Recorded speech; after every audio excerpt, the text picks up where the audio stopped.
It started as a simple idea. Every cafe in town needed a gimmick, and ours had one. A big glass jar by the register with a hand-painted label that said the apology jar.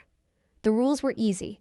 Anyone could drop in a note, anonymous or signed, saying sorry for something, big or small, real or symbolic. Some were funny, some heartbreaking. Sorry for eating your leftovers? Sorry for falling out of love?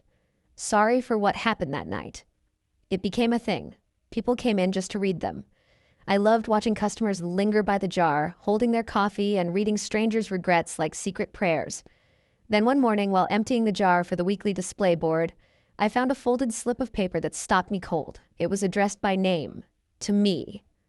My hands shook as I opened it. I'm sorry I left when you needed me most. You didn't deserve that silence. You deserved an explanation. I hope you're okay. No name, no handwriting I recognized, but somehow I knew who it was. Eli. We'd been best friends once, more than that maybe, though we never said it out loud. Then one night, after my father's funeral, I'd called him in tears, and he never answered.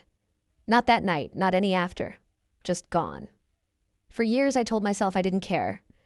But seeing that note in my hands brought it all back. The sound of his laugh, the weight of his absence, the way I'd stopped reaching for my phone after a while because I knew he wouldn't call. I read the note a dozen times that day. I wanted to be angry, but mostly I just felt tired. That evening, after closing, I wrote a note of my own and slipped it into the jar. I forgive you, and I'm sorry too for holding on to the hurt longer than I should have. The next morning, the note I'd left was gone. Someone had taken it. A few days later, a new one appeared. Same neat handwriting. Thank you. Maybe we can start again someday. I smiled, folded the paper, and tucked it into my pocket.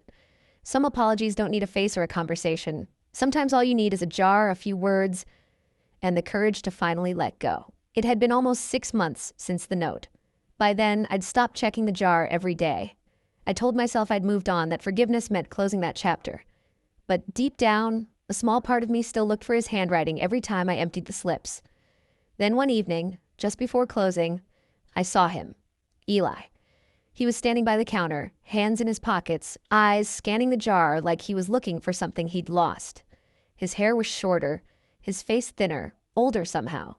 My heart slammed against my ribs, but I forced myself to stay calm.